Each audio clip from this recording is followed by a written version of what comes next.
I'm Ian McCallum. I'm here today to talk about one of the lesser known stories of the Second World War around Saltcoats, and that is the Whitley Bomber, which crashed here 2 miles out from Saltcoats Harbour on Sunday the 2nd of May 1943. Whitley Bomber Z9362 took off from Honeybourne in Worcestershire on a training flight with a crew of 5 on board.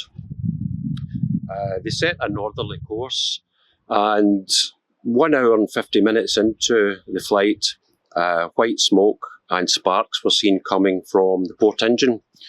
It was suggested later that that was due to a coolant leak, and it resulted in the port engine failing. The aircraft flew on for another half an hour, and the captain gave the order to prepare to abandon the aircraft.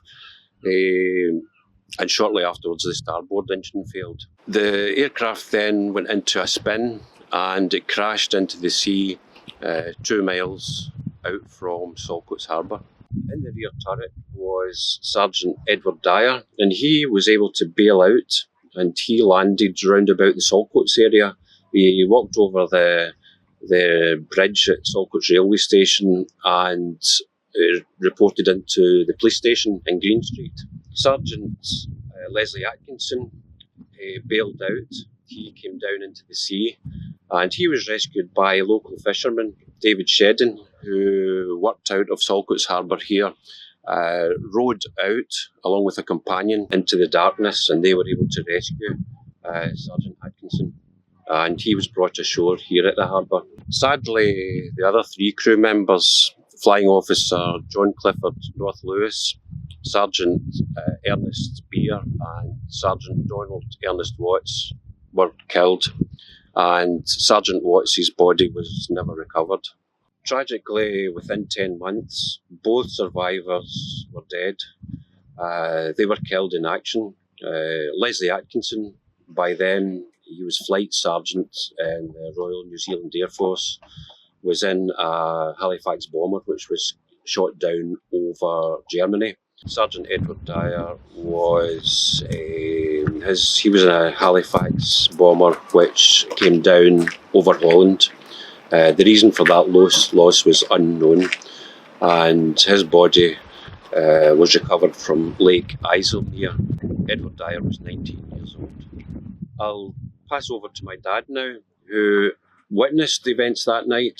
He saw Leslie Atkinson being brought ashore here at the harbour, and he also met Edward Dyer as he was walking over the road bridge at Saltcoats.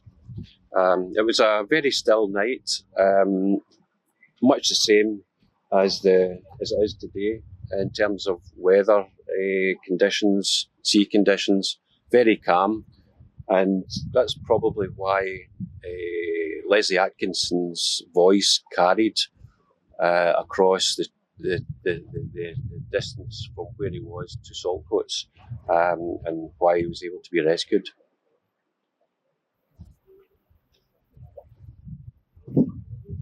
One night, I'll always remember, it was during the war.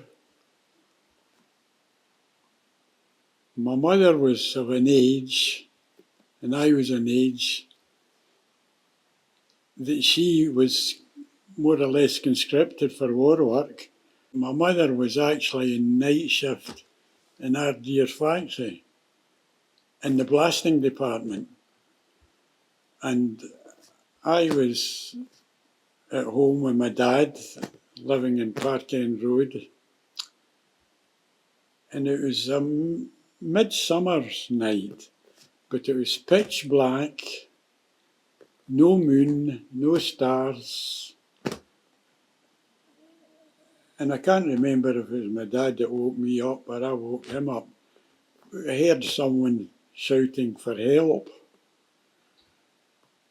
And this went on and on, this shouting for help. So we finished up getting up, dressed, and we lived in Park End Road, and we headed down in the direction we reckoned the noise was coming from.